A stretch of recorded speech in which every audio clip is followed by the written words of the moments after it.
You know Rabbi Gaisinski, Shmuel Gaisinski? No. No, he's a good friend of mine. Okay. You know Rabbi Grublat, Rabbi Grublat. Yeah, of course. We do that. Who doesn't know Rabbi Grublat?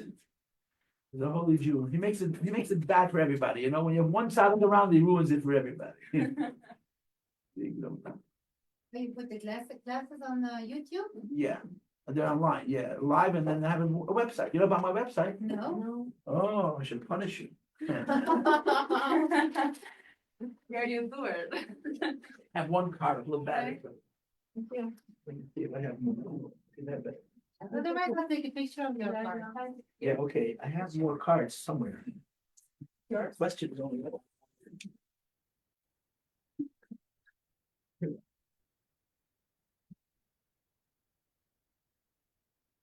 Yeah. Want to take my card? Oh, great. And give it to. Wanna follow us? Give it to Roxana behind. This is my website. This is my business. You want me? No, behind you, in the back. Thank you. There. Roxana, they're in the last row. Thank you. Okay, I have to print more cards. What do I have to do? You know, Michal Rosenblum. Okay, wonderful man. He doesn't get old, you know what I'm saying? He doesn't get old. He's still young. He's past 50. He was one of my students. No? No, it's like 48, Oh, 49. he's close to 50. He's a chassid. He's a chassid in the shliach. That's what he is. Shall we? Okay, now, girl, who was here last week? Who has a copy? Who does not have a copy from last week's sikh? We don't have a copy. I understand that. I give you. Thank you. The problem is I don't have enough. Well, we can share. You can also go downstairs and ask Mrs. Yaffe and make another. All right, Here's 2 copies. thank you. I only make one copy of the two? It's the same. Right, so you need one for Shayna. You need it Yes. for Shayna. So go downstairs and ask Mrs. Yaffe Thank you. to make 3. 3 copies of Yeah. each. Yeah, it's the whole sikh. Okay, Kinderlach, we're ready to roll. Zissel, how could I know? Zissel, how can I get Zissel? It's a sweet name, Zissel. Zissel Chava, Zissel Aziz Chava. What Chava means? What Chava means? Yeah, no, what's her name? What? Vayikra Eshma Chavra. Vayikra Adam Eshem Ishte Chava. Adam called his wife Chava. Ki hoisa em kol choy, because she's the mother of all living people. Ki hoisa Chava means she gives life. Chava and Chaya is the same name. I know people who had Chayas in their mishpacha, so when the Rebbetzin passed away, they couldn't give the name Chaya, so they gave the name Chava Mush. So it's really the same thing. Chava means the mother of all life. Ki hoisa em kol choy. Chava means. And I told you the Kabbalah already. I told you, right? Now that we did Kabbalah, let's do the pshat, you know. Perfect order. Okay, girls. Shall we? Ready to roll? Let's go. Okay, so in this sikha that we're learning, we're on page 141. Okay? Now, for those of you who are new, I want you to understand how this operates. Okay? Every sikha has word underlined. We read only the underlined. We don't read every word. So if you want to read with me inside, I'll tell you what we're going to start reading, but we do a lot of talking. We talk much too much. When we read, I'll tell you where we're reading, and just follow the underlined words and you won't get lost. If you start looking around, you're going to get very quickly lost.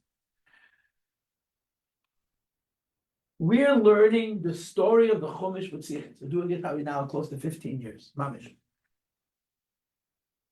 We're learning the story of the Chumash with Sichos. That's what we're doing. What is the story of the Chumash? The story of the Chumash is history, but it's not the history of the world, because there are a lot of big holes in that version of history. It's the history of the purpose of the world. Why Hashem? Every story in the Chumash speaks to the why. Good morning. Basya. That was a miracle. Okay. Every story in the Chumash speaks to the purpose of the Kavanah, why the Eibush made it. Okay, that's how it. So we started a long time ago. We started Lech Lecha, and my only regret is I should have started Bereshis. But I started with Avraham Avinu. we're holding Friday, the day before Hashem gave us the Torah. This is what we're holding in the story. From the beginning of the Torah. You learned all the sichos, we learned a lot of stuff over all of these years. We're holding Friday, the day before Hashem gave the Jewish people the Torah. That's what we're holding. On that day, a number of things occurred. One of the important things that happened on that day was that Moshe Rabbeinu converted every Jew. Just like we know this is the concept of Gerus, of a Ger Tzedek, of a righteous convert. And there's rules, there's halachas about how one becomes a Ger. There's rules that you have to implement. There's procedures that have to happen for a person to become a Jew who was not born Jewish, right? A Gerus conversion. So you take for your friend, and if you have an extra, who needs a maybe copy? We can share something because the machine is not working. Oh, okay, so share. Sure. And does everybody have a copy? We all have. But maybe she doesn't have. We have. You don't have? But does she have? Does she have? Well, if you need more. Shayna you has need it. more. You don't have? Give Shayna has? I have, yeah. Oh, it's Hebrew. Yes. Okay, sorry. Okay, Let's see about No, we can read, but it's not really. okay, sorry. I'm a minute. Where am I holding? the Jewish So people. Moshe Rabbeinu converts the Jewish nation. Just like now, if a person wants to be a Jew, they have to go through a process of Gerus. So the story of that process happened to the entire, every single Yid was converted, every Jew was converted on the Friday before Shabbos. Shabbos, Hashem came down on the mountain and gave us the Seder Sadim. This is where we're holding in the story. And we've been discussing the Gerus, we're discussing the conversion of the Jewish people. The day before that it was given.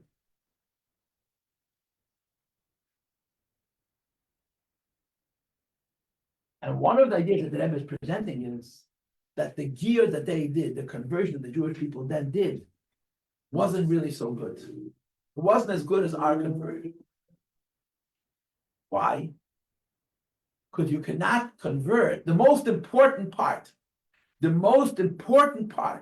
of a conversion, or what the Rebbe calls the bris itself, the covenant itself, is to accept the whole Torah, all of it. You can't accept half of it. You can't accept 80% of it. You can't even accept 612 out of 613 mitzvahs. You take it all or none of it. You take all the mitzvahs. You can't take all the mitzvahs until the Rebbe gave you all the mitzvahs.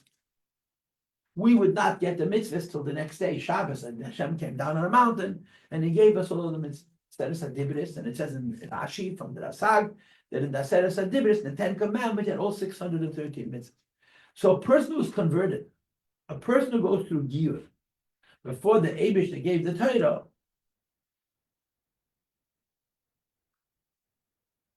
can't be a complete convert because he cannot accept the mitzvahs completely. This is what we discussed in the previous. So the way that Rebbe explained it to us in the last Sikha was, Moshe Rabbeinu did the whole ceremony, he did the whole ceremony on Friday. We accepted mitzvahs, Nasa v'Nishma. We did Bris Milah. Before we left Egypt, we did the Garden Pesach. We brought a korban, we went in a mikveh, but we were not completely Jewish till the next day, Shabbos. The next day, Hashem would give us the whole Torah, and then we'll be able to accept the whole Torah, and that would complete our conversion. We became Jews completely on the Shabbos after the Friday when Moshe Rabbeinu did the ceremony of conversion. This was the previous year. This Sikha continues in that thread. That on Friday, the 5th day in the month of Sivan, one day before Hashem came down on the mountain, and He gave us the 10 Commandments. One day before Hashem came down on the mountain, He gave us the Torah. We were converted, and then this Sikha as well, the Rebbe points out the deficiency in our Yedus. Although Moshe converted us, the day before Hashem gave us the Torah, the conversion was not 100%. It was not the way we do conversion now was better than conversion. What does the Rebbe say in this Sikha? Remember, the previous Sikha had one idea. This Sikha has a different idea. What the Rebbe says in this Sikha is as follows. In the story, now, if you were here last week, we actually read the Chumash, remember? The first class of last week, we read the Chumash inside, which I always give you.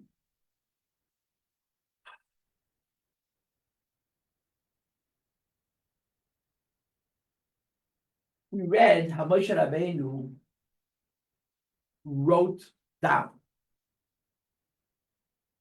all of the instructions that he'd been given by the Eibush. Moshe Rabbeinu wrote it down. And the writing down happened on Thursday, before Siddur. So Rashi says, what did Moshe Rabbeinu write down?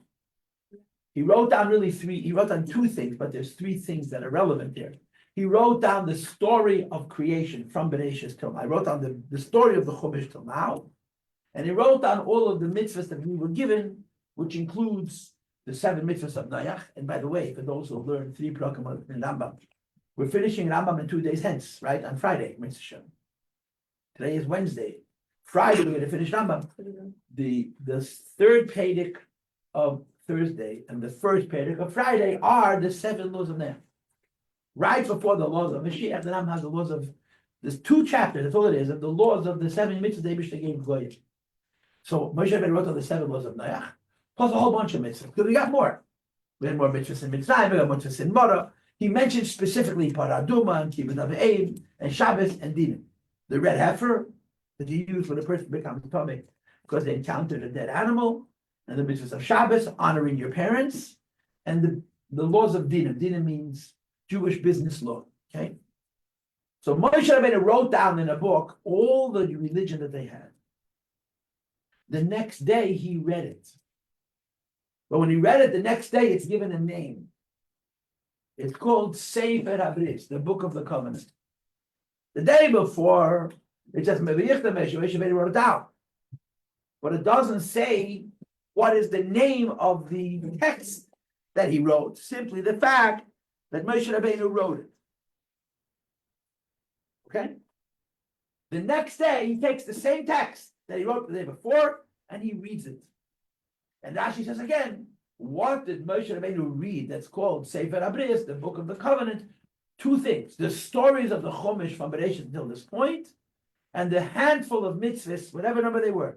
The 7 mitzvahs, whatever other mitzvahs we had, there wasn't all the mitzvahs, and Moshe Rabbeinu read it to the Jewish people, and the Jewish people said, Nasav and Nishma, we will do and we will hear. This was Jews accepting mitzvahs. And as the Rebbe told us in the earlier Sikha, they couldn't accept mitzvahs completely because they didn't have all the mitzvahs. They could only do the mitzvahs that they had. But it was the beginning of the Gedus. It was the conversion of the Jewish people as much as they could do before they received all the Torah mitzvahs. This is what we learned last week. Okay? Now, what's the big idea of the Sikha?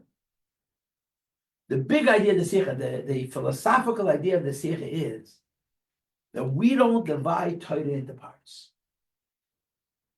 Everybody who studies Torah, Chumash, and the truth is it's true also in the Gemara. There's stories. There's philosophy, there's hashkafa, there's ways of thinking, and then there's commandments, mitzvahs. Do this, do this, do this, don't do this, don't do this, don't do this, and so on.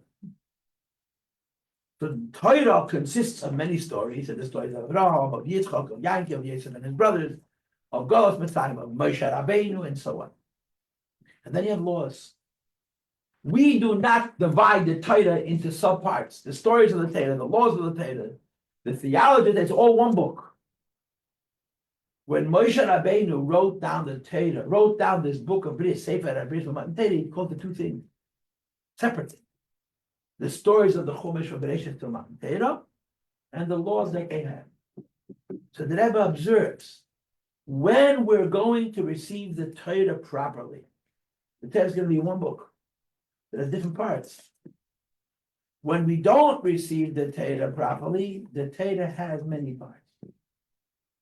This is a philosophical idea, but it's a very, very important philosophical idea.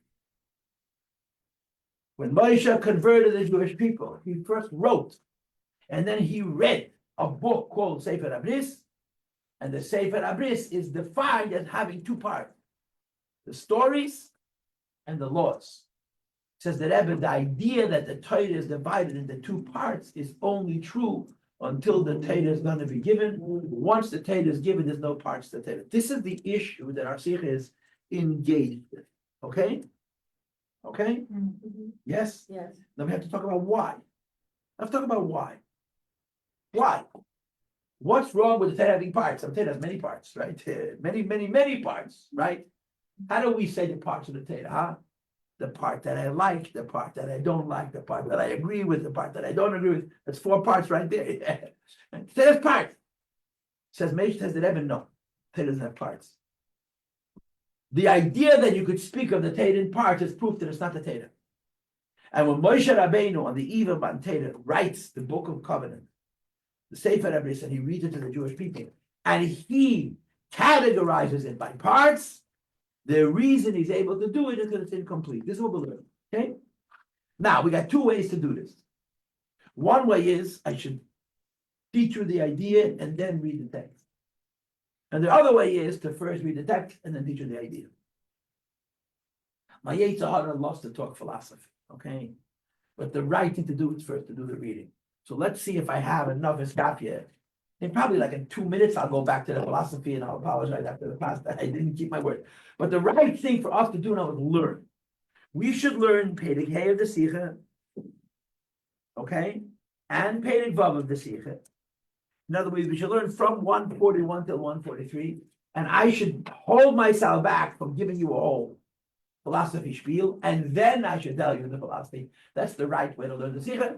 So let us see if I can keep my own words, right? I'm challenging myself, and together with me, we're a million of Jews. Do I have enough self-control? Let's go. Page 141, second column, sixth page. Kinderlach, you with me? Yes? Okay, you're also Lou, right? What is your name? Ariella. Melenkov. Melenkov. Melenkov, yeah. Melenkov. You led it to Melenkov, who was once the prime minister of the Soviet Union of Socialist Republic. Not a distant relative, huh? His name was Melenkov. Melenkov? Yeah. Oh. You didn't know that. Yeah. He didn't last very long. Khrushchev saw to that. He didn't kill him, he just displaced him. You didn't know that. See, I know something. Now, where are you from? America. Philadelphia, yeah. Okay, so I have a son in Philadelphia. Fishtown. Where do you live? Lower Marion. That helps. I have no idea where that is. So you Rabbi Shem Tov, right? Like Drexel University, the Goldsteins. Oh, okay. So you next time you go back to Philadelphia, ask, where's Rabbi Paltiel? Fishtown. My son, they just been a sikh, they're doing incredibly well. We're working very hard. And welcome to the class. I don't have a copy for you, but That's okay, I'm sharing. we're gonna do. Okay, Kinderlach, I need your attention, please. Let's go. Siv Hey. Now, girls, do you know how this works? I read only the underline. If you'll read the underline, you'll be good. If you stop reading the underline, you get lost. The time. You with me? Yeah. The time, the reason. Was Rashi to tell. Rashi divide. You have, I think you have. I know, but I gave it to the girls. Are you using your copy? No, So give it to her. Give it to her. This she gives back your copy every week to save keep, and then I give it away to the next girl, and then you're out of copy. The time, the reason, Kinderlach. Was Rashi zetelt. Rashi splits into two parts.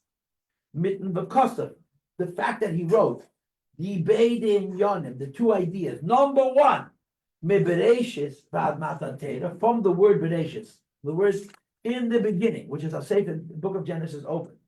Ad Matan Torah until the story of Hashem giving us the Torah. Or mitzvahs, Sheninstavu b'Mara, and the mitzvahs were given in the place called Mara.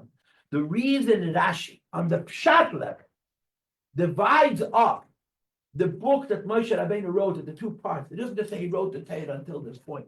He wrote the stories of the Torah and the laws of the Torah. Is Vada Zayin Tzvei Fani Ksiva. This is Pshuta Shemekra. It's because it was written in different ways.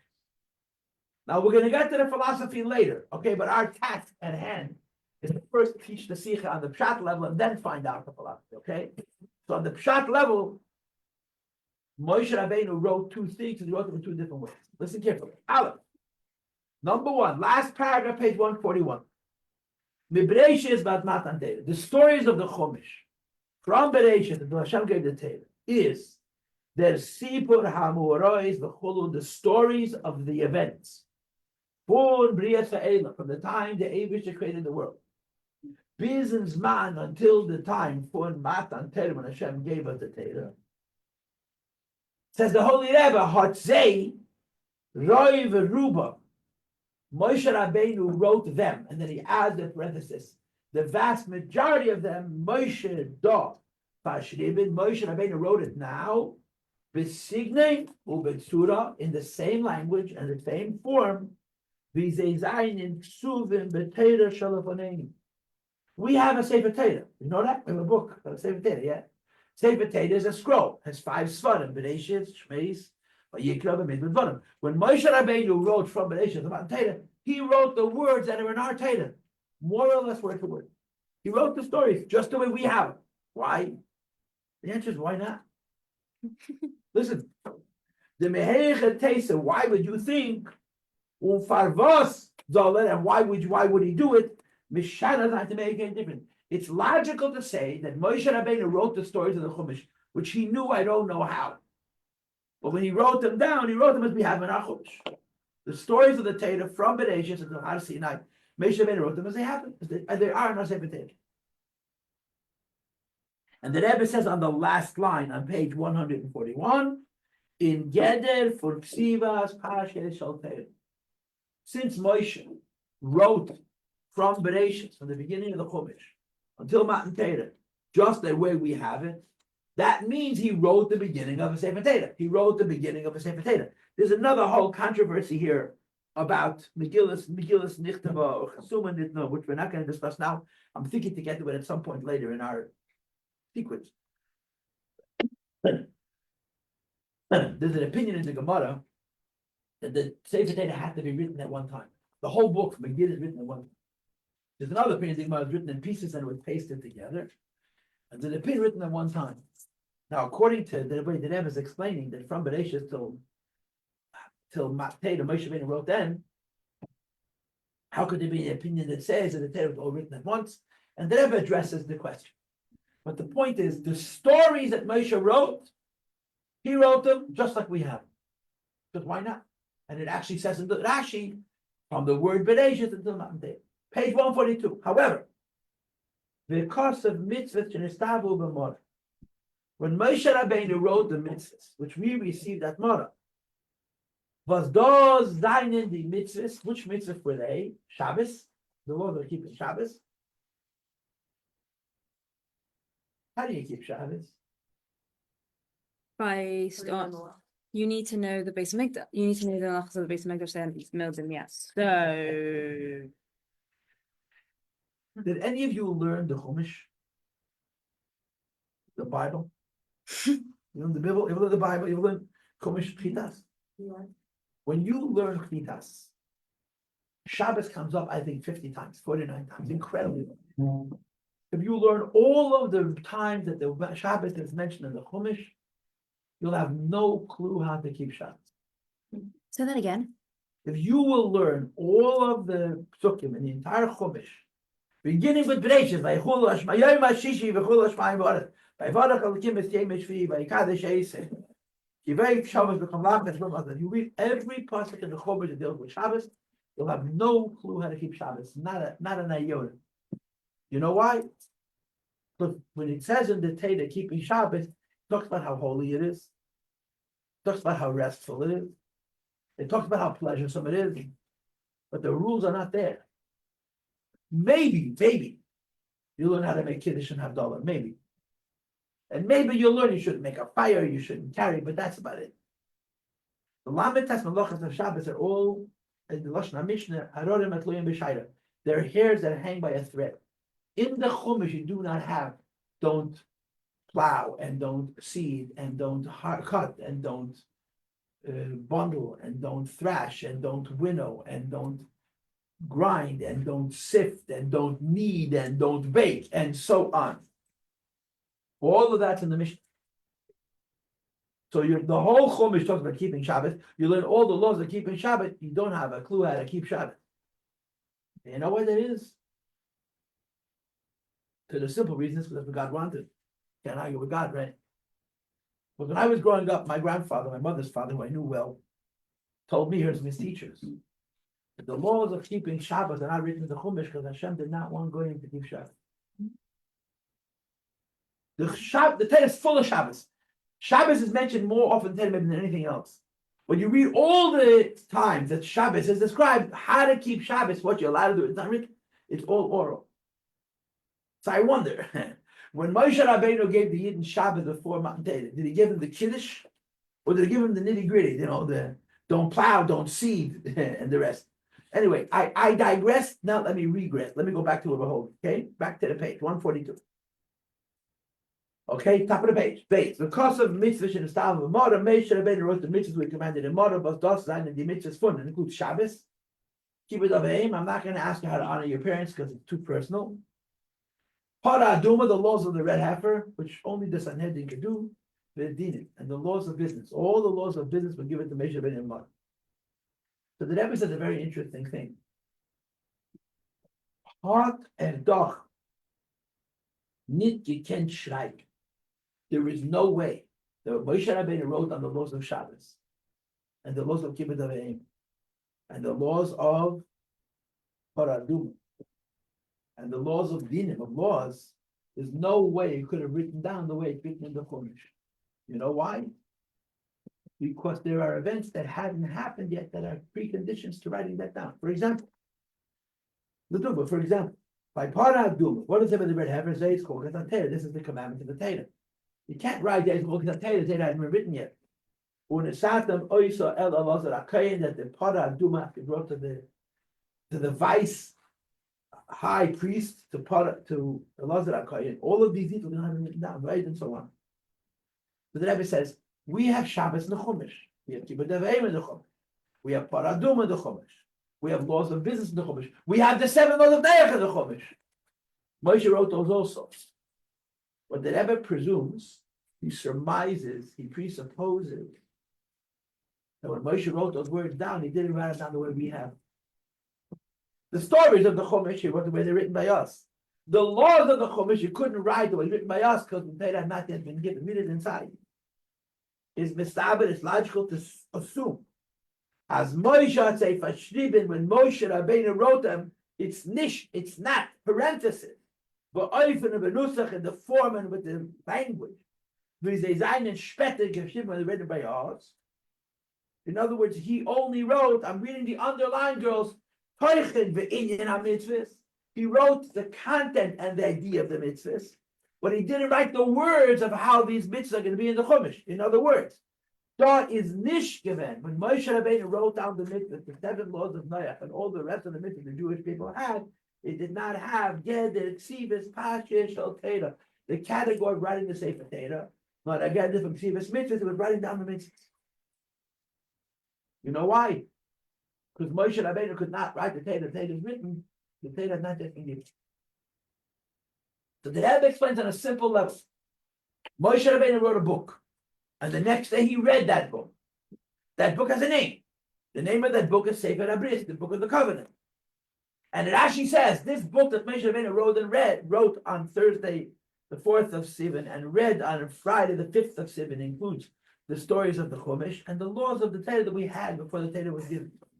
And the Rebbe is wondering why they're two separated things, and the answer is because the stories of the Chumash were written by Moshe Rabbeinu. We have them in our Chumash, and the laws were written only in whatever way they were written, but he couldn't write them as they're written in the Chumash because the Torah not that big. You see the point? The key point is that Torah consisted of 2 parts. The Pshat level, the Pshuta Shomikah, the 5-year-old level, of why there are 2 parts, because one was written then the way we have it now, and one was written then not the way we have it. Now, if I wanted to be a pain in the neck, and I am a professional pain in the neck, I would say the following. One of the most important interfaces in Judaism, one of the most important symbioses in Judaism is the interface between the written Torah and the oral Torah. The scripture, the written Torah, and the oral Torah that is written now that we speak. The written Torah is the Tanakh, is the scripture, is the Tenarim and Ksuvim. And the oral Torah is now written down in the Mishnah and the Gemara. Now, so you go to the secular world, go outside of the Jewish camp. And the oral Torah was made up by the rabbis, or the rabbis made it up. The rabbis meant they're trying to control the women. Of course, all the wonderful things people love to say about rabbis. Rabbis is a mitzvah to hate. I love to hate rabbis. Rabbis. So what's new? But the rabbis didn't write it. The rabbis wrote it, but the rabbis didn't create it. Moshe Rabbeinu gave it over orally. And for 1,500 years, it wasn't written down. And the only reason it was written down at the times of the Mishnah, the Gemara, was because it was being forgotten. Hashem wanted the Torah to be written, and Hashem wanted the details of the understanding and the laws of the Torah to be oral. Baal Peh. And it's not just Tamazay Baal Peh. People have to work to figure it out. You have to ask questions, you have to have arguments, you have to interpret the whole big situation. So we have a Teda Shabbat written Teda, Teda, and oral Teda. Now it's possible. I'm not saying that this is a fact. It's possible that when Moshe Rabbeinu wrote the Sefer Abris, and he wrote the laws of Shabbos, he may have written more in that Sefer Abris than we have in our Sefer Teda about Shabbos. Maybe he wrote one Tesmalach. When Moshe Rabbeinu wrote the laws of Kibbutz Avim, maybe he went to the particulars. That there's a mitzvah of covenant, which means honor. There's a mitzvah of moida, which means fear and respect. You don't sit in your father's seat. You don't interrupt your father. You don't call your father by his name. Right? All the most important American mitzvahs. Who is my father? He's a shlov. The fact that he's older than me doesn't make him better than me. But Taylor says, "Excuse me, sir," or "Excuse me, sirette." He brought you into this world. You got to respect him. It's possible that Moshe Rabbeinu in his Sefer Abris had more details of the mitzvahs than we have in our Sefer Teda. You know why? Because Moshe wasn't writing Teda; he was writing mitzvahs. So maybe he wrote down the mitzvahs with the Teshbah. Maybe the book of Bris had all of them. And when the Chumash was written, Teshbah are represented by two words, Eila Advarim, which is the whole discussion in the Gemara. Because when the Teda was written, there was a need for the interface between oral and text. But at that time, Moshe Rabbeinu was simply preparing them for the end of Teda, writing a covenant, a book of the covenant, and the book of the covenant included Teda and mitzvahs. So, like some of you asked me last week, where is it? Where can I buy this book online? Right? And of course, the answer is out of print. It was written once, was never copied. Where is this Sefer Abris? Who knows? And until we find it, which we probably never will, we'll never know what's written in it. But Rashi holds it included the stories of the Chumash as we know them precisely. And then mitzvahs, as Moshe wrote them in Sefer Abris, which could have been quite different than mitzvahs we have. Do you understand what I'm saying? Yes. Thank you very much for being you. Do we understand what I'm saying? Yeah. Thank you for being the. Want me to get your copy? So you made some copies for us. I didn't make it, but I'm actually. Oh, please. Anybody? I got three. Thank you. Thank you. So now, the Rebbe Sicha that we're learning is a Rashi Sicha. I take the Rebbe Sichas and I do whatever I want with them. You know, I'm teaching you the Rebbe Sichas, but I put it in the direction that I want it to go. The Rebbe Sicha, the Rashi Sicha, we're not learning it as the Rashi Sicha. We're learning it as the Hashkafa Sicha. And the Sicha that's going to tell us the philosophy of the gators of the Jewish people before the Torah was given. And the essence of it is that being a Jew has two parts. Knowing the stories and keeping the laws that are close to after the Torah was given, there's only one part of being a Jew. Whatever it says in the Torah is my business.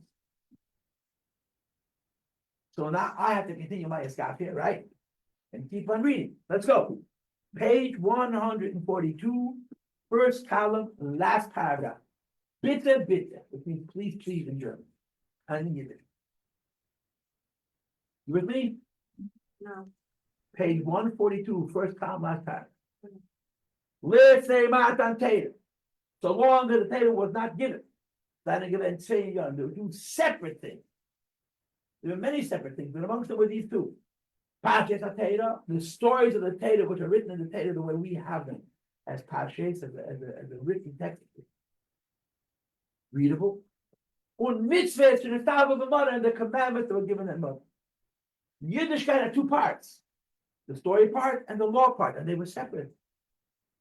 So when Moshe Rabbeinu wrote them, he wrote them in two separate ways. Ubemela, accordingly, that in Oyer, in Vayichtay Moshe, when Moshe Rabbeinu wrote it all down, given Tzvei Sugya Ksiv, they wrote it in two ways. Tanakh. Ksiv and Parshas HaTorah, writing the stories of the Torah, they wrote exactly as they're written in our Sefer. But Ksiv is mitzvah, Shenestal b'mada, they're rewriting out the mitzvahs, which we were commanded to do. And mother, mitzvahs, they died in Achelik, when Parshas HaTorah were written down not in the kind of way that they're part of the Torah. So the Rebbe's point is that there are two different ideas because they're written in two different ways. Our point is that the very idea to divide the Torah up into two makes it not Torah. Now, girls, I'm going to be bad now.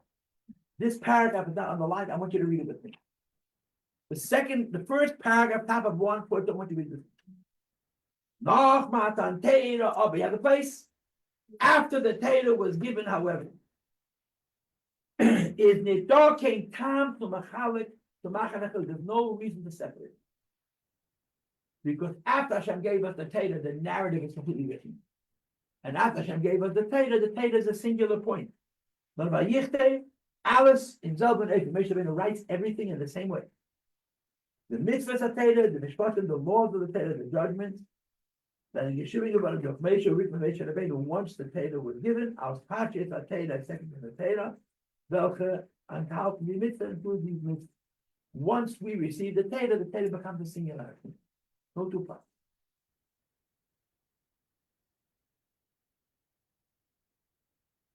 We're going to take a break. And we're going to come back in 5 minutes. If you want. I'm not going to say it to Hashem because Hashem is great, so you have to read it. Any questions or comments?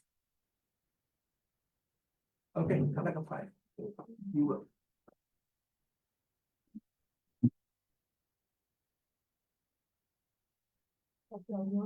Not my thing.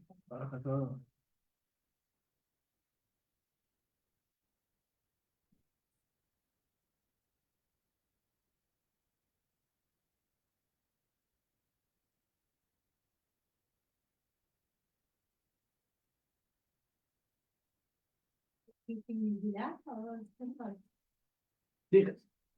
I'm continuing this. Miguel lives in the other room with the lady who came in with the. Yeah, if you want to go, she's about to start. If you want to go.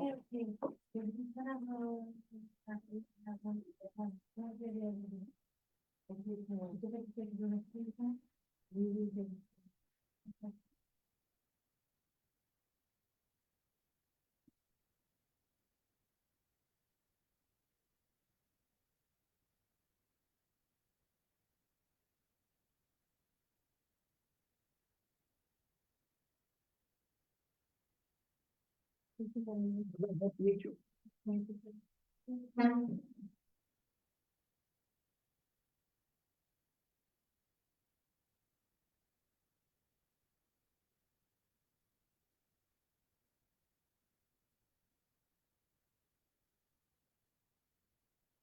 You're all from here? Where is this one? She's Right back? coming now. Yeah, she's coming.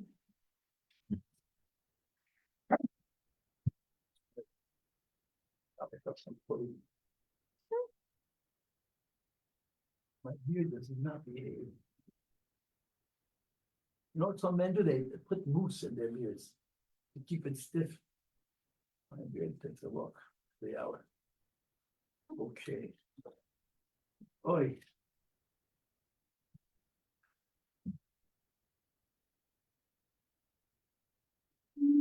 I was about to start and wait for this. I said, okay, wait. Tell her, she made you wait. Let me start. Anyway.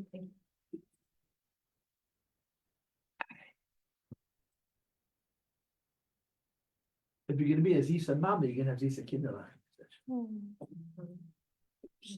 You go bench. You're going to be healthy. So important.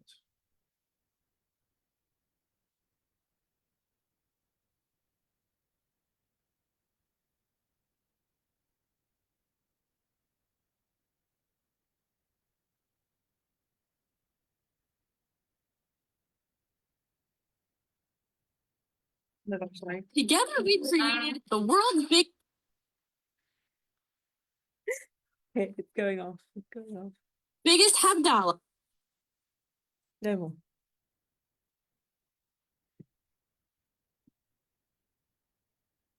Are we ready, people? Yes.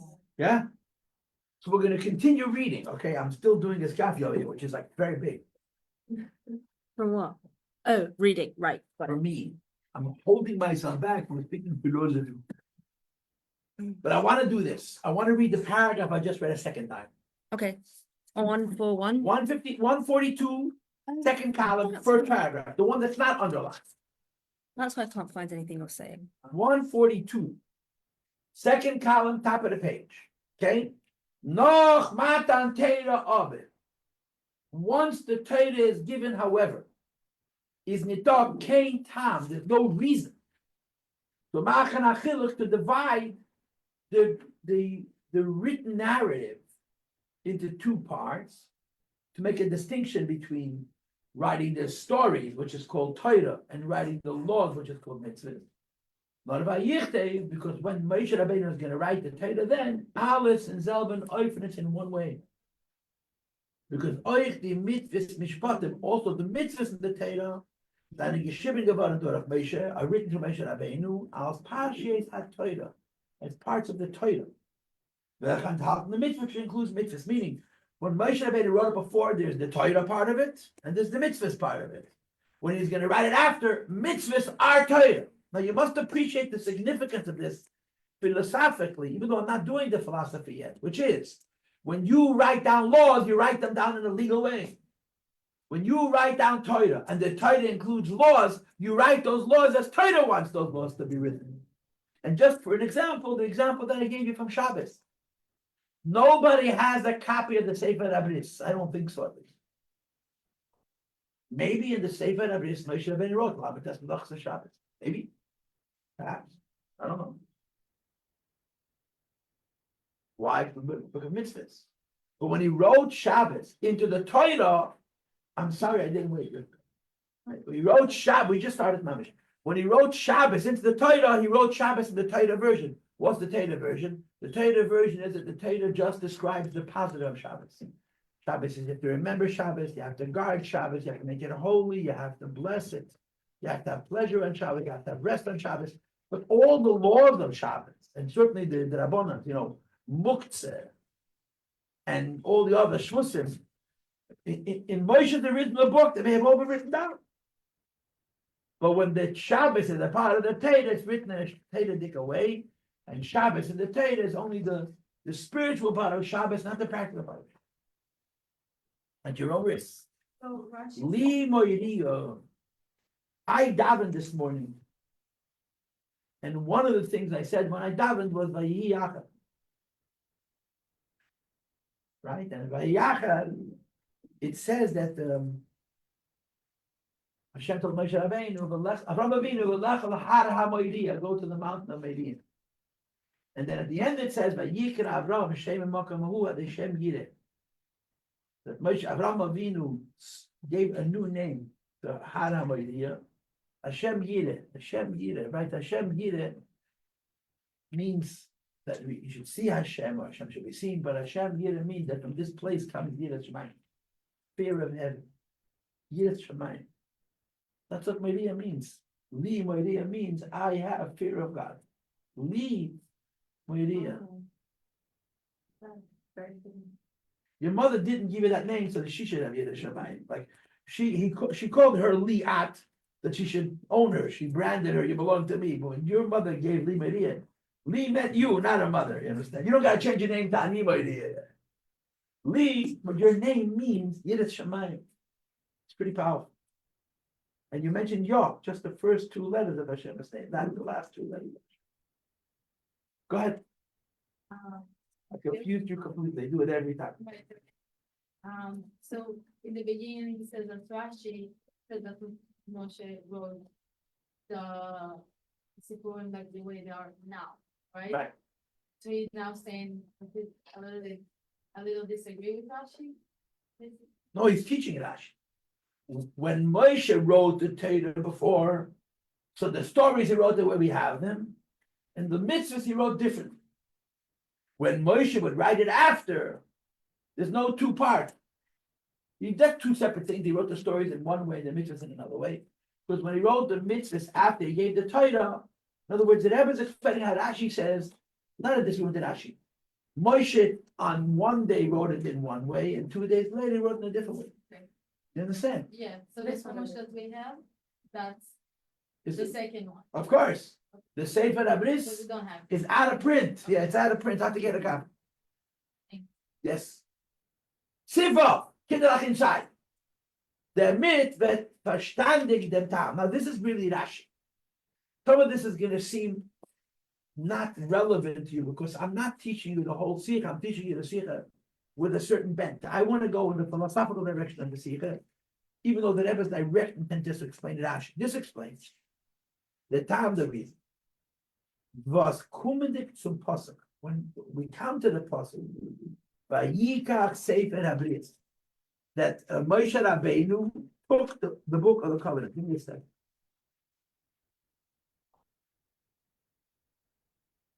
And he read it to the people. Rashi mevayer or mefarer sein. Rashi feels obligated to explain again what the Sefer HaBris is, what this book of it is. You have to understand. A few sukkahs before it says, "Vayichtei Moshe," it's called Divrei Hashem. Moshe Rabbeinu, all the words of the Eibishter. And on that pasuk, Rashi said that it means the stories of the Chumash from Bereshit to Matan Torah and the mitzvahs. 3 sukkahs later, he takes the Sefer HaBris and he reads it, and Rashi explains it a second time.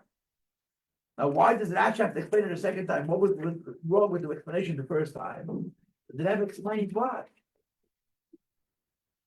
And yes, Mahagalerin 3. Since we learned earlier means 3 sukkahs before, but it was the day before, Thursday.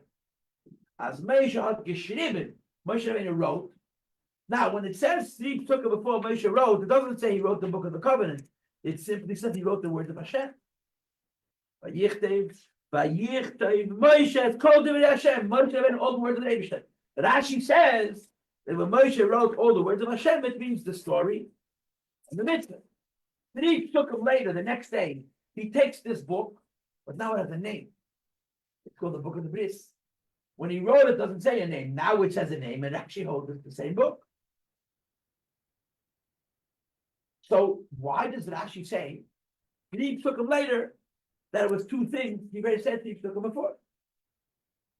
Yes, Magdalene 3, page 142, second column, 3rd paragraph. What's the words that he said before? What's like the quote, the quote before this one? It's Vayikach, what? You got this? Yeah. Oh, that one. That's why I can't. Okay. It's in the Sikh. Dr. Liat, Ani Li, I should say. Go to the first page. Yeah. Go to the first page of the Sikh, okay? Go to the first page. Yeah.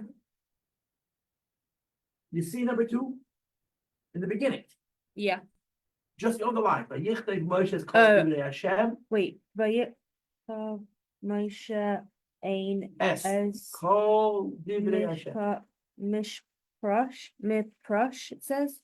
The first line. Vayichtei Moshe is called Oh, right. okay, yeah, I think. Moshe wrote all of Hashem's words. So Rashi says, Mi Bereshis, from Bereshis, Ba'at Matan Torah, until then was given the stories, because of mitzvahs and estav of money. You see that with the mitzvahs. Correct? Yeah. Now, go to number 3, which is on page 139, second column. Yeah. It's 3 psukim later. Vayikach Sefer HaBris. Moshe took the book of the covenant. Vayikra ba'ozneim, and he read it in the ears of the people. And Rashi says almost the same word. Look inside. Mibereshis, Matan Torah, from Genesis to the it was given. Umitzvah to the Now, between this pasuk and this pasuk, it's 3 passages. So why does okay? So why that say it twice? You know what the answer is? Because the first time he didn't call it Sefer HaBris. It just says he wrote. The second time we're calling it a Sefer HaBris. Rashi has a new problem. It's not Sefer HaBris, it's Sefer HaBris. It's the book of the covenants. There's 2 covenants. What 2 covenants? The covenant for Torah, the stories, and the covenant for mitzvahs, the rules. Rashi says, no. It has 2 parts, but it's 1 covenant. With me? Yes. Yeah. Back to where we're holding. Kidalach, page 142, second column, 3rd paragraph. You with me? Yes. Yes?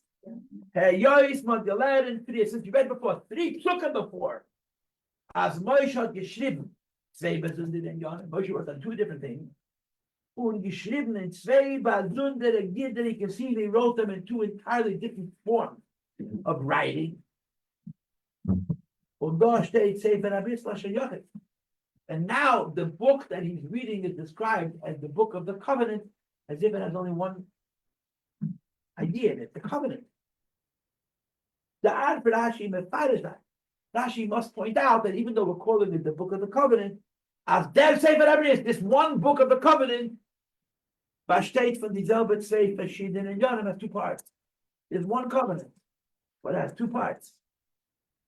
So when he wrote it as 2 parts, okay. When it's called the book of the covenant, Lashon Yachid in singular, Rashi has to say, by the way, this book of the covenant, I'm calling it one covenant, but it has the same two parts we read about 3 psukim before. You listening? Yes. The stories of Genesis to the Torah given, mitzvahs and installed in the Gemara, and the mitzvahs were given in the Gemara. Okay, now.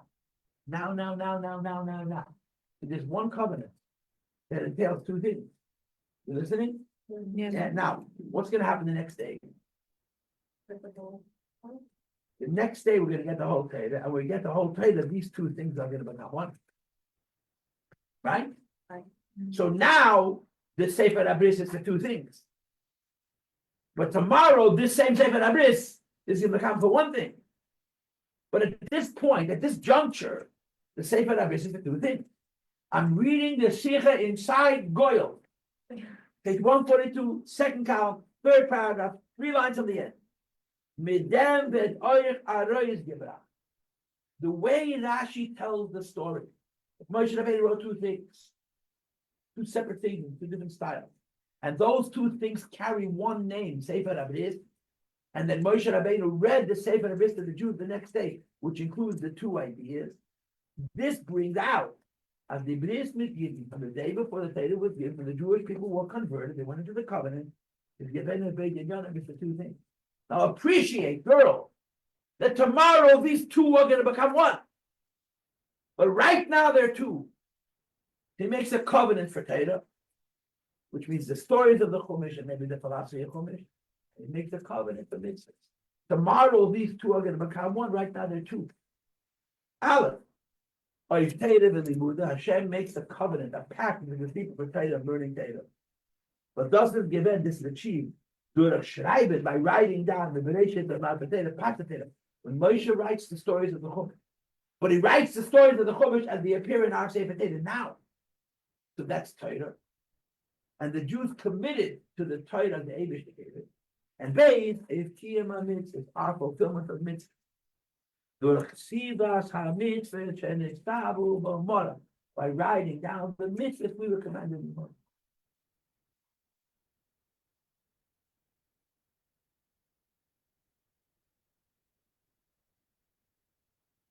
This is on Shabbos now. Huh? This is on Shabbos now. This is on Friday. It's on Friday. It's on Friday. Moshe reads 1 book of the covenant, which is the covenant for 2 things. So before they gave us the Torah, we committed the Torah, and we committed the mitzvahs. Once we're going to get that Torah, those 2 things are going to become 1. Because the mitzvahs that are written in the Torah are Torah. Okay?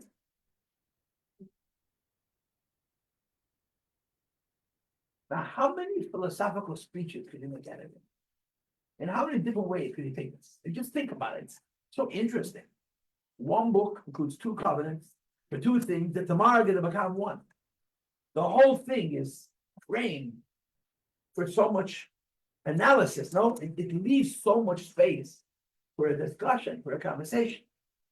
And that's what the Rebbe is trying to do. He's trying to lead us to appreciate what happens and how it's a segue, it's an introduction to what's gonna happen. Because both are important. Continue. And now this is Moed. Hello, listen carefully. Listen carefully. I plan on giving you Sichas of Nasav and Ishmael. I haven't yet prepared them yet. Really? Yeah, when we finish, we have a few more Sichas. I want to give you a Sichas. I want to find Sichas. I want to teach you Nasav and Ishmael in the Sichas. If I can't find the Sichas, I'll do it in my mother. There's plenty of Nasav and Ishmael Sichas. But here you have a Moed Gazah. Why did you say Nasav and Ishmael? Because they're going to agree to do what Hashem said without knowing, right? As the Gemara says, I'm a Pleziza, the Agdimu, Michael, first you say you're going to do, and then you're going to find out what. Correct? Not here.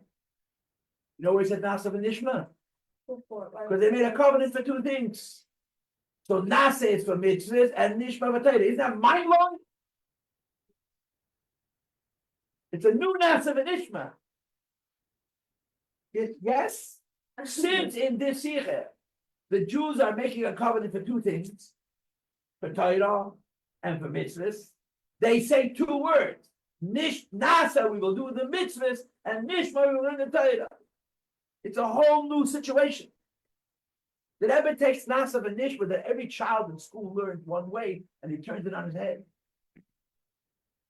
You get it? Yeah. And then Pshuta Shalmika, it blows your mind. Nasa means I'm going to do the mitzvahs, and Nishma, I'm going to read the stories. Two things. Once the Torah was given, these two things become one. But you have to have two of it. So let's come with a whole bunch of other explanations for Nasa and Nishma. But this is the Rebbe. The Rebbe is so smart and understands the Torah so well.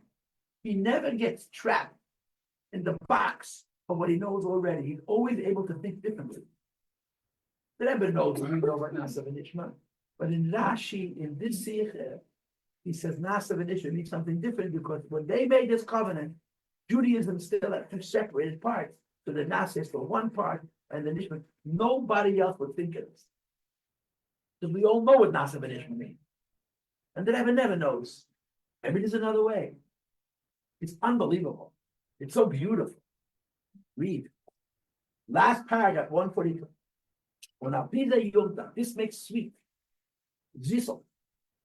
Was nach dem wie Moshe Rabbeinu delayed them take it up there. After Moshe Rabbeinu reads the book of the covenant, but all him read to the people, and in reading the book of the covenant at that time, the covenant is the two separate things for Torah and for mitzvahs. Of the Yidden Gezak, the Jewish people had to say, Hashem, all the words that Hashem just spoke. That's what we will do. The Mishma we will hear. Kinderlach, 143 at the top. Nase, Bekeshet, so mitzvah, Kinestavu, but matter. We're going to do the mitzvah commandment. What's that, Gilei? Jews had how many mitzvahs? Huh? How many mitzvahs they had? They for sure had 7 mitzvahs in Noach. For sure, right? That for sure, Shabbos, Paraduma, Kibbutz Aim, and Dinim. Shabbos alone is 7 mitzvahs, by the way. Dinim is a whole bunch of mitzvahs. It's many mitzvahs. It's not just one mitzvah. Okay? And I told you from Abraham Avinu they had Bris Milah and Shabbos Shachrit. But you thought they had Maisis and Mincha from Yaakov that they had a bunch of mitzvahs. Moshe wrote them all down. But he didn't write them down that we have in the Sefer Torah. He wrote them down as laws. So when the Jews said Nasa means all the mitzvahs you gave us, that's not what we're going to do. And you give us more, we'll think about those. But the Revival, in the meantime, the mitzvahs we just gave us, we're going to keep. Well, Nishma, look inside, please. We will hear it's the Hemshech to Kriyas HaPashas, the Breishis of Matan Torah. Moshe Rabbeinu read from Breishis until he read all the story of the creation, the story of Adam and Chava, the story of Cain and Hevel, the story of whatever it is, Lemech and his wife, the story of Noach, the story of the Mabul, the story of the Noach getting drunk, the story of the 70 nations that come after the Mabul, the story of the generation of the Great Dispersion, the story of Avraham Avinu and his brothers and his wife and his brother's wife, and the story of Lachman. I read the whole story. When they heard the stories of Nishma, we're going to pay attention to the story. Meaning it's not just going to be a fable, an old wives' tale. We're going to listen and hear the lessons of the story. They said Nasa and Nishma because at that time Yiddishkeit had 2 parts. They responded with an acknowledgement of the Brit, each part separately. This is the Rebbe. It's so simple once the Rebbe says it, but it's so counterintuitive. Only the Rebbe, such a creative head, never held back by the preconception. You give me 5 Gemaras, and then I got a 6th place. Always. Brilliant. Well, doesn't give in, and this was the Achona, Ba'adama, preparation, and introduction. So leave with the Torah of team, this is off learning Torah, and not doing this. But Yidden of Madvich, Makabel, the Jewish people committed for that day. The kind of Lava going forward. So the Kabbalah full of 2 separate Kabbalah, 2 separate committees. One is to the midst, and the other to the Torah. Over Eifert shall priest both on the level of a covenant. They seinen geworden Roy to Makabel sein the Torah. They became worthy to receive the Torah. And girl, you'll see later on in the Sikha, this actually serves us well. Some people love to learn Torah, mitzvah for them. Some people are very good at mitzvahs, and Torah is hard for them. Two separate commitments. Two separate commitments. The biggest brain's got to be careful about the mitzvahs. And the person who loved doing mitzvahs to study Torah as much as he could. Now, once the Torah was given, those two become one. Before the Torah was given, those two are two. But even now, when we struggle, we see them as two. There's a reason the story happens this way. Let's go back to this opening statement of today's class. Jews go through a conversion. That's not good. Jews go through a conversion, but the conversion is not complete. So why bother? What's the most important part of the conversion? What's the most important part of the conversion? The Nasa and Ishma. Accepting the mitzvah. Along with that comes three ceremonies: bris milah, karban, and going to the mikveh. But the most important part of the mitzvah, they couldn't accept the mitzvah correctly. We didn't have it all. Moreover, the Torah and the mitzvah that they accepted then are two separate acceptances. And after Hashem gives the Torah, they're going to become one. There's so many problems with their gators, and yet they did it. There's a reason. There's a reason. There's a reason that it happens in stages. We were converted at a time that we didn't have the whole Torah. We were converted at a time that we were not able to see the Torah as a single point. It was 2 points. And we committed to it in 2 stages, 2 parts. Nishma for the mitzvahs and Nasa for the Torah. Nasa for the mitzvahs, Nishma for the Torah. But it's the preparation to go to a higher level where these 2 ideas become one. And we can make a single commitment to the whole thing together. The Torah tells us the story. You know what Torah tells us the story? But it's the story of our struggle as Jews. There's a level where we struggle as Jews because we see Torah as one thing and mitzvah as another. And you commit to it on 2 things. And then you graduate, and you go higher, they become one and the same thing. The Rebbe has a sikha, which I learned in this syllabus in the very beginning. But the Rebbe asked an interesting question, a very, very disturbing question. The question that he asked is, Abraham was Jewish because of his choice or because of his action. Yitzchak was Jewish because of his choice and his action.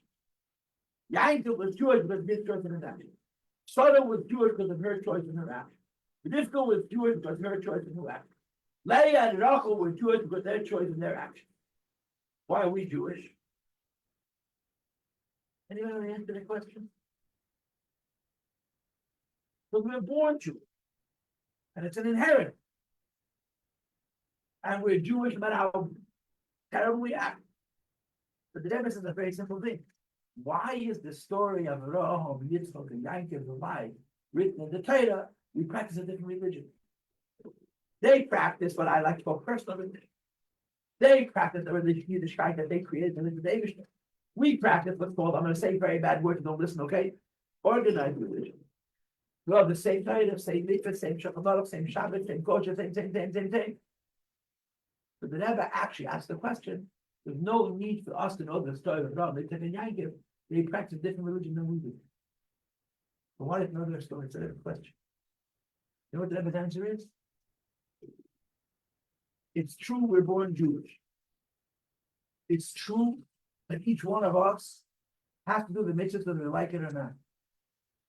But it's also true that we have to make a the stories of Abraham, Yitzchak, and Yaakov, which are no longer relevant, are written in the Torah. Say to us, number 1, you got to do what God says.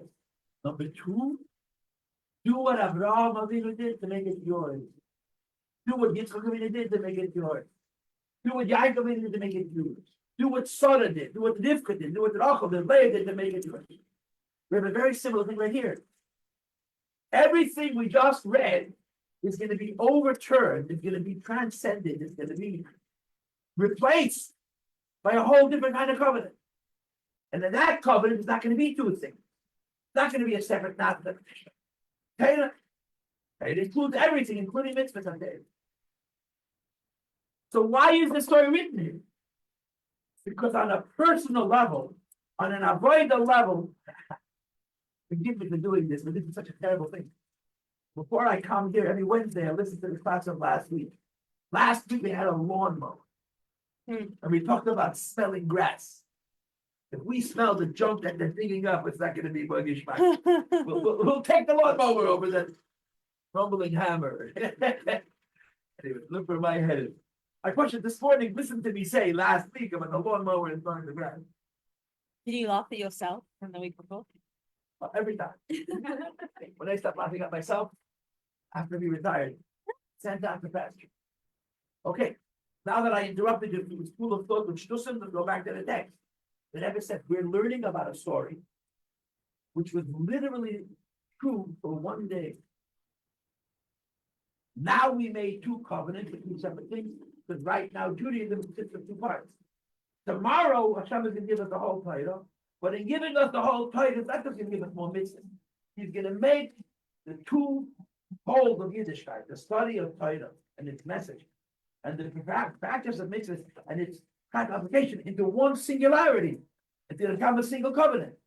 So why did the story written? Because somehow this covenant we all need to make also. Even though it's not really Yiddishkeit, it's before Yiddishkeit, but it's part of our humanity. Just like Abraham's story teaches us how to make our relationship with God personal.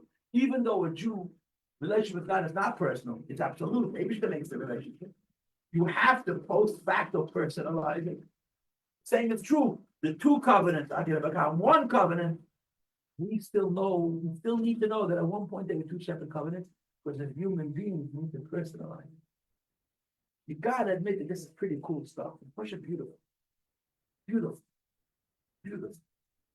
And the Rebbe is going to say this more or less on page 145, in the last page of the theme. Now, girls, I got 50 minutes, 20 minutes, right? Yeah. Yeah, 20 minutes.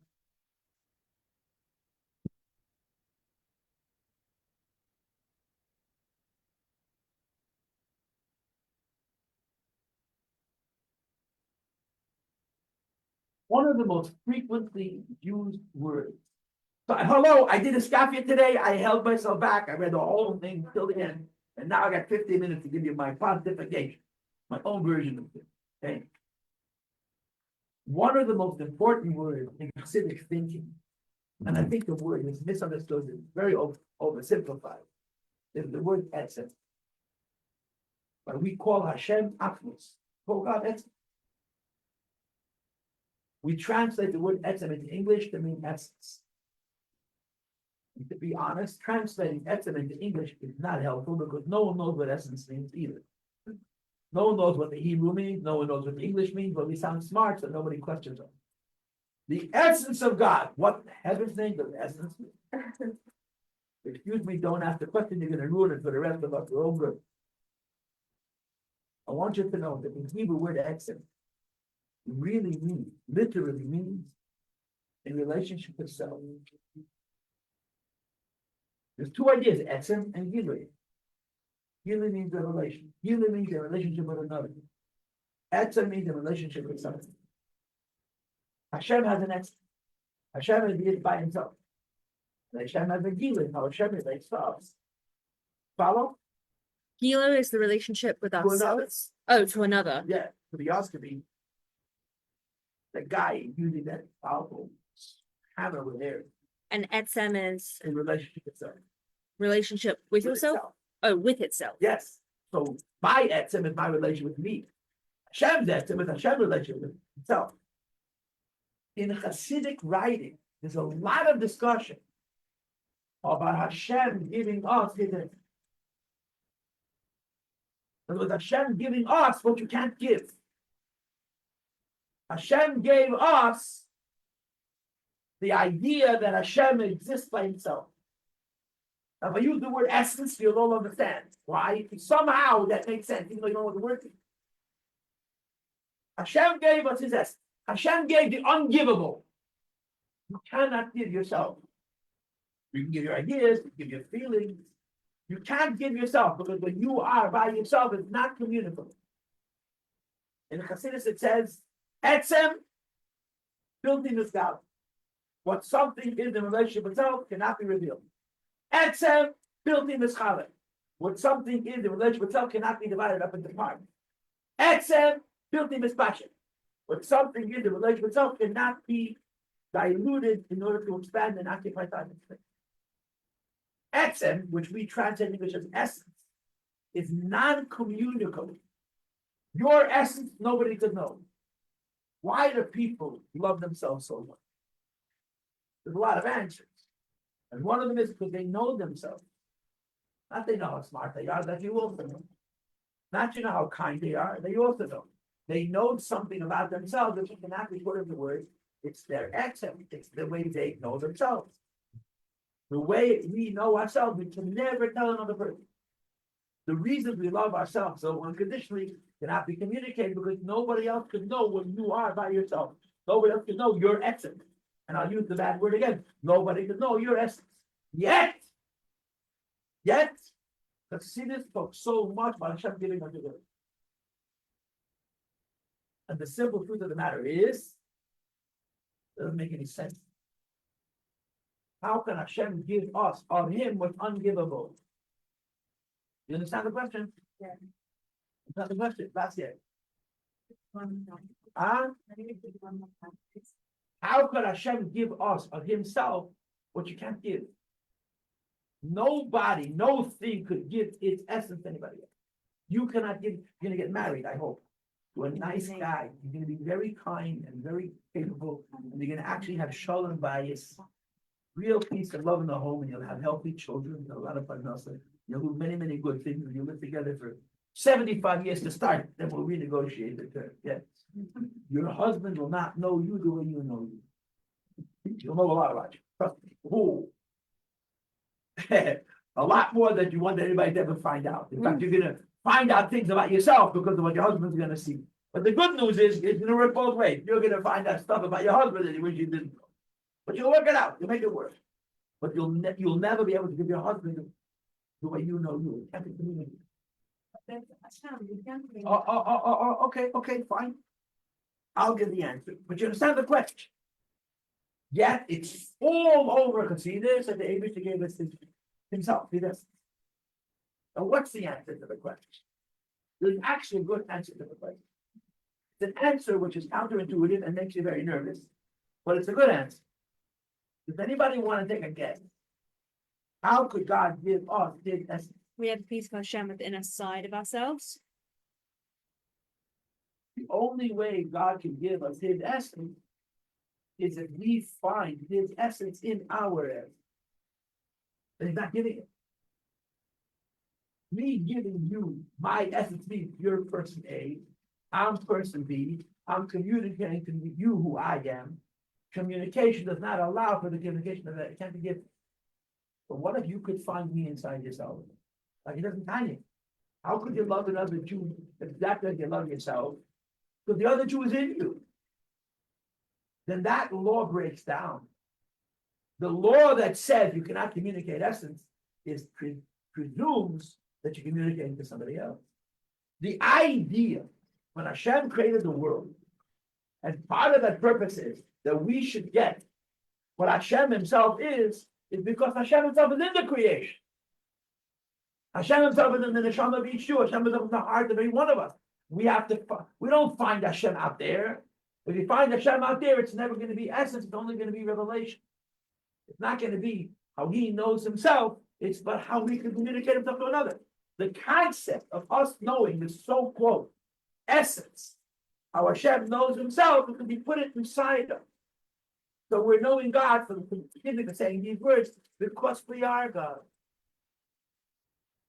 See? You understand? Yeah. You with me? Yeah. Good. Now, let's stop talking about the Abish, let's talk about Torah. And see the said that Torah has an essence. Torah has an essence. The essence of the Torah is really the essence of Hashem, but Hashem wrote Himself. There's something called the essence of the Torah. Now, the essence of the Torah, you can't give, you can't divide, you can't reveal, and you can't manifest. That's the case, didn't it? And Hashem gave us the essence of the Torah. He gave us the Torah is by itself. How could that be? It's a very similar answer. It's not the same answer, but it's a similar answer. because we can find the Torah inside of ourselves. But you see, one of the things you need to understand about this, the moment you apply the word exit, the Torah is a book. My Torah is actually many books, right? The Torah is a book. You listening? Yeah. This book has stories, this book has laws. This book has things written in them that happened one time and never gonna happen again. This book has mitzvahs written in them that we did one time and never gonna do them again. And then this book has mitzvahs written in them, we do them every single day for the rest of our lives, even after Mashiach comes. That book is an essence. You know what an essence means? You can't split it into parts. You don't say stories, laws, temporary laws, permanent laws, philosophy, theology, bad dream, one Torah, because it has an essence. When the English that gives us the essence of Torah, you cannot say the Torah is divided into parts. One part is stories, one part is laws. Why? Because if it's divided into parts, it's not an etzem. An etzem is indivisible. We got the etzem of Torah at Har Sinai. The Rebbe says in 100 Tzichos, the Gemara said that many people learn Torah. Adam and Rishon learn Torah, Noach learn Torah, Rosh Hashanah learn Torah, Chanech learn Torah, Noach learn Torah, Shem learn Torah, Abel learn Torah, right?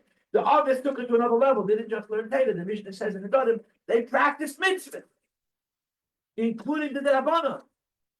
But you know what? All the Torah they learned and all the mitzvahs they did was parts. If the ideas, if the laws were split. You know why?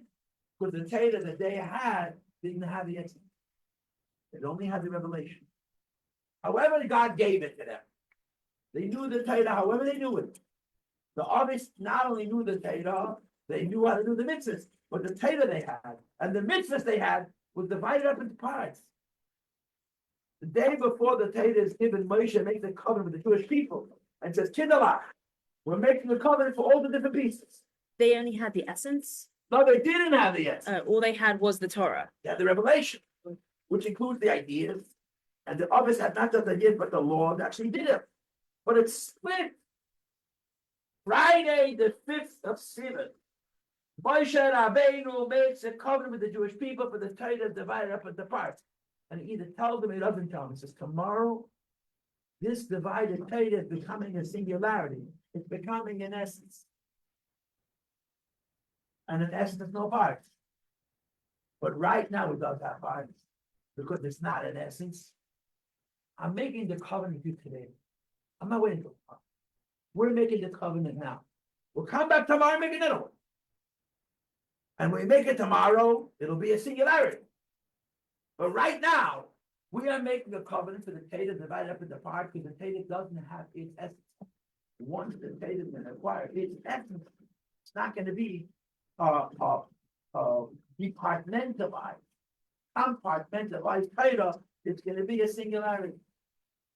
So Moshe is doing a ceremony, and the Stama he understood, maybe the Jews didn't, that this ceremony is for one day.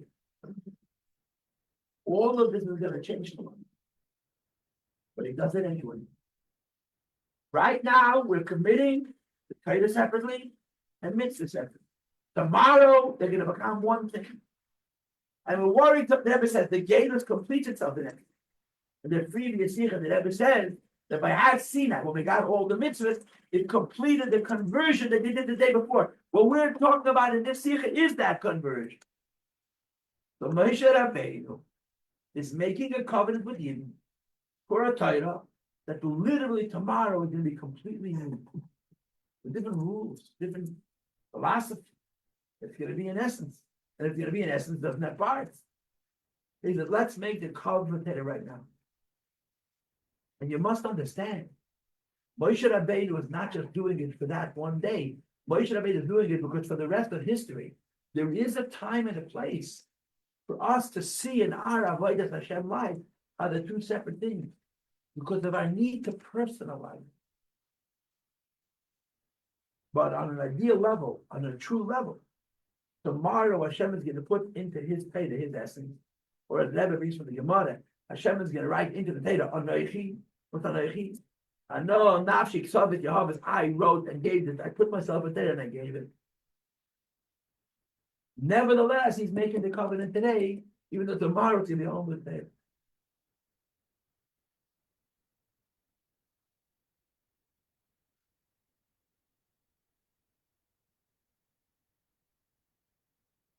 Right. How does having an Shvat like personal? Because it takes into account human beings fail. People are good at different things. There's a story where a great mashpia, a very famous mashpia, said to the Rebbe, a shop, the Fitzgerald Rebbe, how is a bracha in yeshiva supposed to excel in Nigla and FC? It's not just different books. It's completely different thought process. The Rebbe Rashab gave him a very cryptic answer. Because that is the truth according to the title. Now, what did he mean with those words? Isaiah Derem is up the title. But the Rebbe Rashab was saying, you think I don't know, it's hard. Torah says it's one. In the human experience, it's not one. But Torah is true. But to get the Torah, for a boy to have the same enjoyment in learning halachas and lomdus and svadas and chassidus, it's two different people. Torah says it's not. Why? Because the Torah is in essence, and the Jew is in essence, and God is in essence, and we're all the same essence. I just said a bad word 3 times in a row. In essence. Essence. I said a 4th time, not to be true, but for real. So what's the point? This will interface with 2 things. A truth, and then you can make the truth ours. The truth is ours in an instant. The truth is ours if God gives it to us. Personalization is a life. The day before Moshe Rabbeinu makes this covenant on a level that is personal. Tomorrow, that's all going to change. But for always that challenge will, even after we receive the essence of the Torah from the essence of God, given to the essence of the Jewish person, there's still the realities of the person. So that story from the day before is a relevant story, even though it's been superseded by something higher and deeper. You follow? Yeah. We'll talk about it. Mitzvah Hashem. I'm planning when we get to the end of the season, we'll talk about it. And the fact that I waited to do this text made these 15 minutes so much more meaningful. It would have taken me an hour and you wouldn't have understood. The fact that we first learned it inside makes this 15 minutes it took. I just want to give you an example, okay? The Rebbe talked about it an awful lot. They talked about it an awful lot. He talked about it in the Sichres, talked about it in my modern.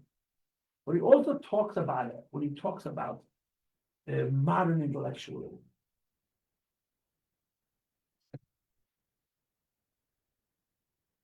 There is a truth. Now, if you don't like it, if I offend you by what I'm about to say, I am not apologizing, but I'm sorry I hurt your feelings. Apologizing for your broken down.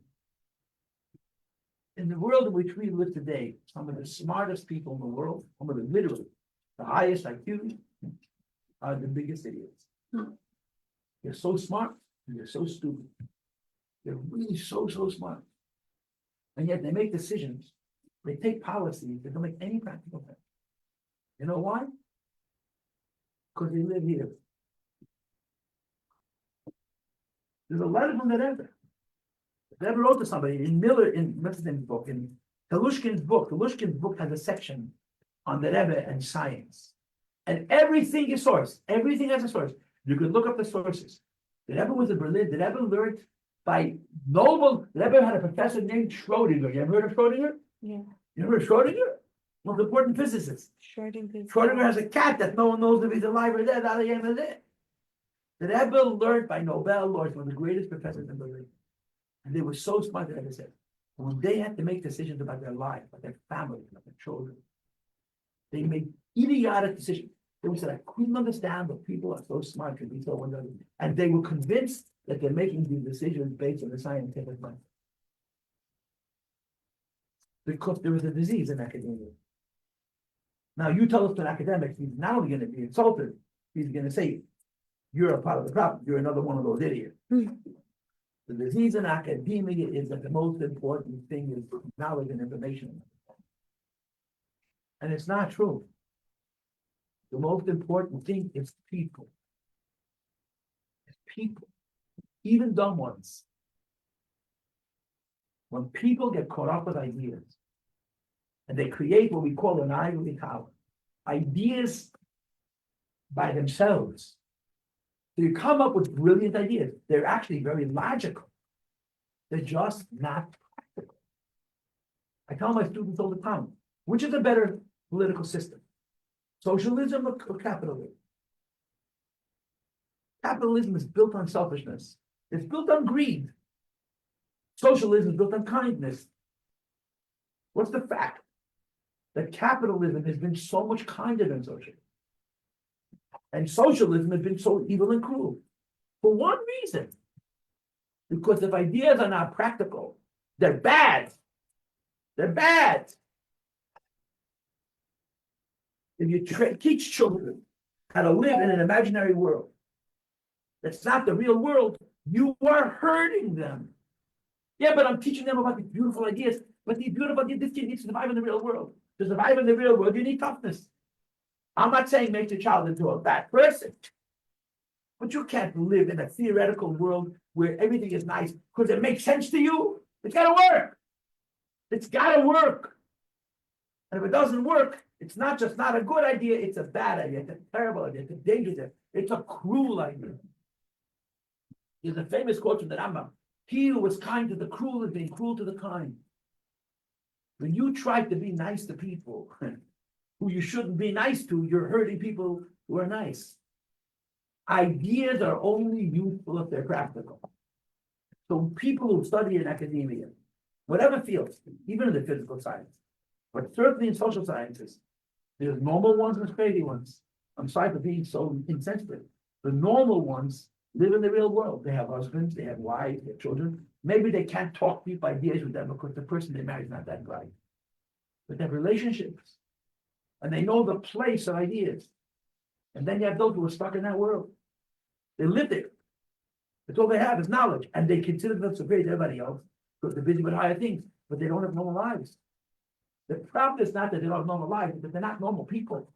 Their judgment is impaired. They do not appreciate the difference between an idea in theory and an idea in the real world. And if an idea does not work in the real world, it's a bad idea in theory also.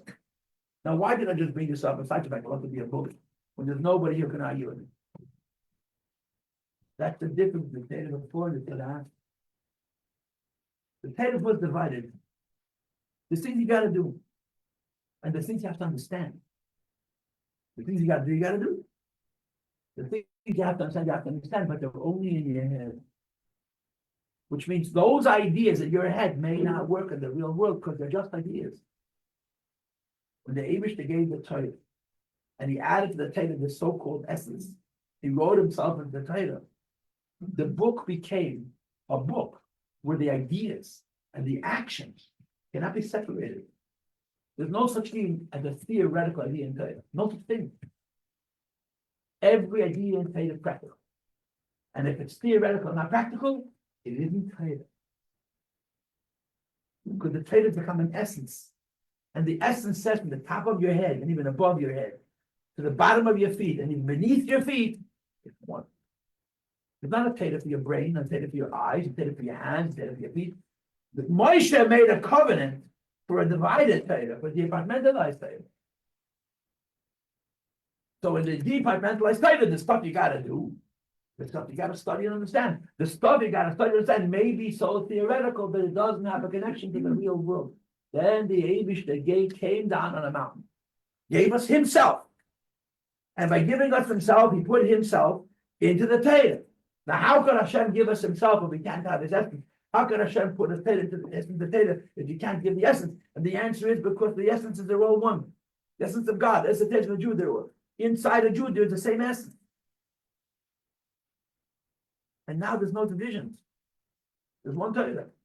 The most lofty esoteric idea and the most simple ritual practice are inexorably linked.